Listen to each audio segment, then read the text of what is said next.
Kala itu di Jawa Timur, sekitar tahun 2002, kisah ini berkisah tentang seorang pria bernama Pak Yahya yang bekerja sebagai seorang pengemudi ambulan di sebuah desa kecil di Jawa Barat.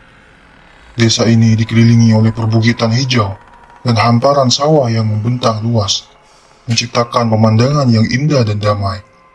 Pak Yahya adalah tipe orang yang asik, meskipun umurnya sudah menginjak 50 tahun lebih. Jiwa mudanya masih tetap membara. Gaya bicara dan tingkah lakunya seringkali membuat orang di sekitarnya tertawa dan merasa nyaman. Sore itu, di tengah perdebatan ringan tentang kegabutan yang mereka rasakan, datanglah Pak Karna, seorang pria berkumis tebal yang dihormati sebagai Pak RT di desa itu. Pak Karna dengan tubuhnya yang tegap dan suara yang lantang melerai perdebatan mereka. Kehadiran Pak Karna terasa seperti angin segar bagi Pak Yahya. Pak Karna menawarkan sebuah pekerjaan kepada Pak Yahya, sebuah kesempatan yang diharapkan bisa memperbaiki nasibnya. Keesokan harinya, Pak Yahya telah dijanjikan pekerjaan oleh Pak RT, masih menikmati tidurnya yang lelap. Namun, istrinya membangunkan dengan penuh semangat. Pak Yahya yang biasanya malas bangun pagi, kali ini segera bersiap-siap dengan semangat yang berkobar. Ia mengenakan pakaian kerjanya dan segera menuju ke kandang ayam tempat Pak Karna menunggunya. Pak Karna dan Pak Yahya berangkat menuju klinik yang berada di antara desa A dan desa B. Perjalanan mereka hanya memakan waktu 15 menit, kecuali jika mereka singgah untuk bercanda dengan para janda di jalan. Bisa-bisa memakan waktu hingga 1 jam. Klinik tersebut merupakan pusat layanan kesehatan bagi desa-desa sekitar. Di klinik, Pak Yahya mengikuti proses wawancara dengan penuh antusiasme. Namun di tengah proses tersebut, terjadi suatu kejadian yang membuat suasana menjadi cemas. Mengapa Pak Yahya belum berangkat, mengingat waktu yang berharga dalam situasi darurat? Pak Yahya segera mengetahui bahwa ada sebuah kecelakaan di desa sebelah.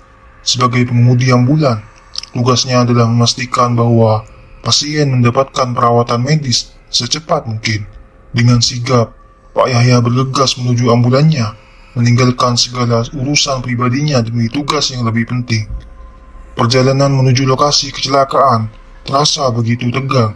Pak Yahya dengan keahliannya dalam mengemudikan ambulan berhasil tiba di lokasi dalam waktu singkat. Ia dan tim medis segera memberikan pertolongan pertama kepada korban kecelakaan. Pak Yahya merasa bangga dan puas karena berhasil menjalankan tugasnya dengan baik, menyelamatkan nyawa seseorang. Sesampainya di tempat kejadian perkara, Pak Yahya dihadapkan dengan kerumunan yang berkumpul di sekitar lokasi kecelakaan. Petugas kepolisian sudah berada di sana, dan korban kecelakaan, seorang pengendara motor, sudah ditutupi dengan daun pisang dari kebun sebelah. Sementara itu, pengendara mobil hanya mengalami luka ringan. Pak Yahya memperkenalkan diri kepada petugas polisi yang kemudian menawarkan bantuan untuk mengangkut korban ke ambulan. Ini pertama kalinya Pak Yahya harus membawa jenazah. Ia tidak dapat menahan rasa mual dan akhirnya muntah. Petugas polisi yang melihat kondisi Pak Yahya langsung bertanya dengan empati dan memahami bahwa ini pengalaman pertama bagi Pak Yahya. Dengan baik hati, petugas tersebut menawarkan untuk mengangkat jenazah sementara Pak Yahya menunggu di mobil. Setelah jenazah dimasukkan ke dalam ambulan, Pak Yahya kembali mengemudi menuju klinik. Mengemudi sendirian dengan jenazah di belakang bukanlah hal yang mudah. Perasaan takut, cemas, dan bau amis darah yang menyengat membuat perjalanan itu semakin menegangkan. Pak Yahya berusaha tetap fokus, sesekali melirik ke belakang dengan harapan jenazah tersebut tetap diam di tempatnya. Setibanya di klinik, Pak Yahya mengalami kejadian yang mengerikan. Saat ingin menutupi pintu belakang ambulan, ia melihat darah yang menggenang di lantai mobil cukup banyak dan sangat kental. Dengan inisiatif sendiri, Pak Yahya membersihkan darah tersebut di area belakang klinik. Meskipun baru pertama kali mengalami situasi seperti ini, ia mencoba tetap tenang dan menyelesaikan tugasnya. Seiring berjalannya waktu, Pengalaman Pak Yahya membawa jenazah semakin bertambah, mulai dari korban kecelakaan hingga orang sakit yang meninggal. Perjalanan-perjalanan ini membuatnya terbiasa dengan pemandangan mengerikan dan aroma darah yang menyengat. Meskipun begitu, ia selalu menjaga profesionalisme dan ketenangannya dalam menjalankannya tugasnya. Pada suatu malam yang mencekam, Pak Yahya mendapat panggilan darurat untuk mengangkut jenazah korban kecelakaan motor. Ia menggunakan motor butut milik Jamil yang dipaksa melaju cepat di tengah malam yang gelap. Setibanya di klinik, Pak Yahya menyiapkan ambulan dengan segera dan meluncur ke lokasi kejadian. Perjalanan malam itu terasa lebih mencekam dengan desa yang masih banyak pepohonan tinggi di sekitar jalannya serta lampu penerangan yang minim. Dalam perjalanannya yang penuh tekanan dan ketegangan, Pak Yahya tetap berusaha menjalankan tugasnya dengan baik. Ia menyadari bahwa tanggung jawab sebagai pengemudi ambulan adalah tugas mulia yang harus dijalankan dengan penuh dedikasi dan keberanian meskipun harus menghadapi situasi-situasi yang menakutkan dan menegangkan. Untungnya, lampu mobil ambulan masih berfungsi dengan baik. Pak Yahya menjalankan mobilnya dengan kecepatan sedang, khawatir ada hewan atau warga yang tiba-tiba menyeberang jalan. Untuk menuju desa B, dari tempat kejadian, mereka harus melewati sedikit hutan dan jalan yang berkelok-kelok tanpa penerangan sama sekali, hanya mengandalkan lampu mobil. Saat memasuki hutan tersebut, Pak Yahya mulai merasakan ketegangan dan mencoba mengalihkan pikirannya dengan hal-hal lain. Suasana di dalam mobil hanya berisi jenazah korban kecelakaan, semakin menambah kekhawatiran. Pak Yahya berusaha tetap tenang di tengah suara mesin mobil yang terus menggeram. Di tengah keheningan malam, Pak Yahya mendengar suara sayup-sayup seperti ada yang memanggil namanya.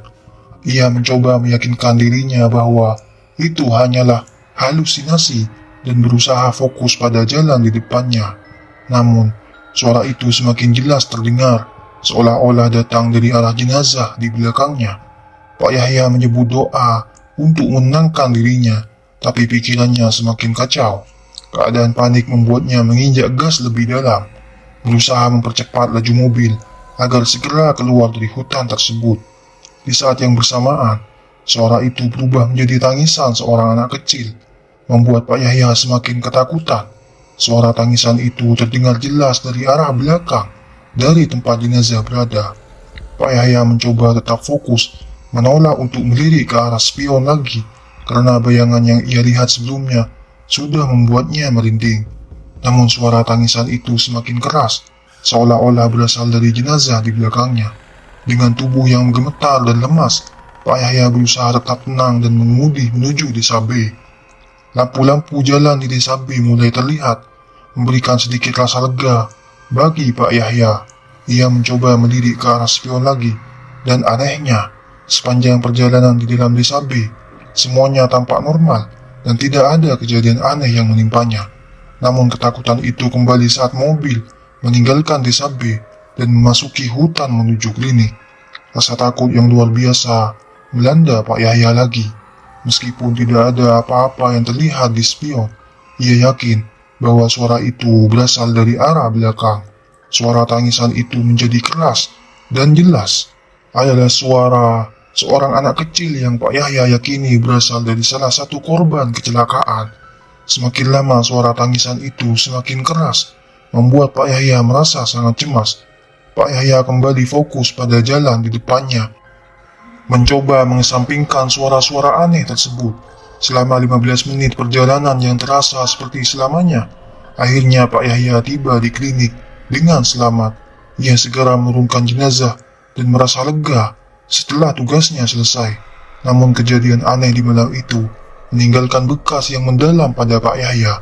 2 hari setelah kejadian itu, Pak Yahya mendapat tugas untuk mengantarkan jenazah pasien yang meninggal dunia di klinik ke rumahnya. Pasien tersebut meninggal karena serangan jantung, sehingga tidak ada darah yang keluar dari tubuh jenazah tersebut. Rumah jenazah tersebut berada di desa B, hanya 15 menit perjalanan. Pak Yahya mencoba tetap tenang, meskipun perasaan takut masih menghinggapinya. Kejadian malam itu selalu menghantui pikirannya setiap kali ia mengemudi di malam hari, terutama ketika melewati jalan yang sepi dan gelap. Namun sebagai pengemudi ambulan, Pak Yahya harus tetap profesional dan menjalankan tugasnya dengan penuh tanggung jawab, meskipun harus menghadapi ketakutan yang luar biasa. Namun, keanehan kembali terjadi saat perjalanan menuju rumah duka. Tidak ada satupun anggota keluarga yang menemani jenazah di dalam mobil. Mereka semua lebih memilih untuk naik motor, meninggalkan Pak Yahya sendirian bersama jenazah. Pak Yahya tidak terlalu memikirkan hal itu dan hanya mengangguk setuju, karena itu sudah menjadi tugasnya. Pak Yahya menambah kecepatan mobilnya sedikit. Saat kelokan sudah dekat, ia melihat lampu belakang motor tersebut dari kejauhan yang membuatnya merasa lega karena masih bisa mengejar. Pak Yahya berusaha menambah kecepatan mobilnya agar jaraknya semakin mendekati motor di depan. Saat jarak mobil dengan motor tersebut sudah cukup dekat, samar-samar Pak Yahya mulai bisa melihat pengendara motor itu lebih jelas. Namun hal yang dilihatnya membuatnya bingung. Awalnya dia melihat ada 2 orang di motor itu ketika mereka keluar dari klinik. Namun yang terlihat hanya 1 orang saja. Pak Yahya memperhatikan pengendara motor itu lebih seksama dan kaget melihat kepala pengendara tersebut dalam posisi menghadap ke belakang, sementara tubuhnya tetap menghadap ke depan. Posisi kepala itu benar-benar tegak lurus, bukan sekedar menoleh ke belakang. Wajah pengendara itu juga sangat mirip dengan wajah anak kecil korban kecelakaan 2 hari yang lalu yang kepalanya terbelah. Tanpa berpikir panjang, Pak Yahya langsung menginjak rem mobilnya dengan keras. Namun saat mobilnya berhenti, terdengar bunyi benda yang menabrak bagian belakang mobil Pak Yahya. Dia terkejut dan segera melihat ke arah spion belakang. Tapi yang terlihat hanyalah kegelapan. Dia segera turun dari mobil untuk memeriksa apa yang terjadi. Ketika sampai di belakang mobil, ia kaget bukan main ketika melihat bahwa motor yang membawa keluarga jenazah yang tadi diantarnya ternyata menabrak mobilnya. Pak Yahya berada dalam kebingungan dan ketakutan, tidak tahu harus berkata apa. 2 pengendara motor itu langsung memarahi Pak Yahya karena pengereman mendadaknya menyebabkan mereka menabrak. Padahal sejak mereka berangkat dari klinik tadi, mereka selalu berada di depan mobil Pak Yahya. Meskipun terus dimarahi, Pak Yahya tetap membantu mereka bangun tanpa banyak berkata-kata. Setelah semuanya berdiri, Pak Yahya segera meminta maaf karena sudah menyebabkan kecelakaan kecil itu. Pak Yahya kemudian bertanya kepada mereka, "Bagaimana bisa kalian berada di belakang mobil saya? Padahal tadi kalian selalu di depan." Para pengendara motor tersebut menjelaskan bahwa mereka memang mengikuti dari belakang karena jalan yang sempit dan kadang-kadang Pak Yahya mengemudi dengan kecepatan tinggi. Pak Yahya hanya bisa diam, tidak tahu harus menjelaskan bagaimana. Dia khawatir kalau mereka tidak akan mempercayainya. Akhirnya dia mengajak mereka untuk melanjutkan perjalanan. Kali ini Pak Yahya memastikan matanya tidak berpaling dari mereka yang sekarang mengemudi di depan. Pengendara motor itu memberitahu Pak Yahya bahwa mereka sebenarnya sudah hampir sampai di rumah duka. Hal itu membuat Pak Yahya semakin bingung, terutama setelah sosok anak kecil korban kecelakaan itu membayang-bayanginya sepanjang perjalanan. Setelah tiba di rumah duka dan jenazah sudah diantar, Pak Yahya kembali ke klinik. Di lantai mobil tersebut terdapat genangan darah kental yang sudah mulai mengering. Perasaan Pak Yahya semakin bingung. Semalam dia tidak membawa jenazah yang mengeluarkan darah, jadi bagaimana bisa ada darah di sana? Padahal hari ini mobil belum keluar dan semalam Pak Yahya hanya membawa jenazah yang meninggal karena serangan jantung. Pak Yahya dan bosnya berada dalam kebingungan. Bosnya segera masuk ke dalam untuk menanyakan kepada staf apakah benar semalam ada pasien yang meninggal karena serangan jantung. Saat mereka bertanya kepada staf, jawabannya membuat Pak Yahya semakin bingung. Staf mengkonfirmasi bahwa memang ada pasien yang meninggal karena serangan jantung, namun tidak ada yang mengeluarkan darah. Keanehan ini semakin membuat Pak Yahya merasa takut dan bingung, bertanya-tanya apa yang sebenarnya terjadi pada malam itu.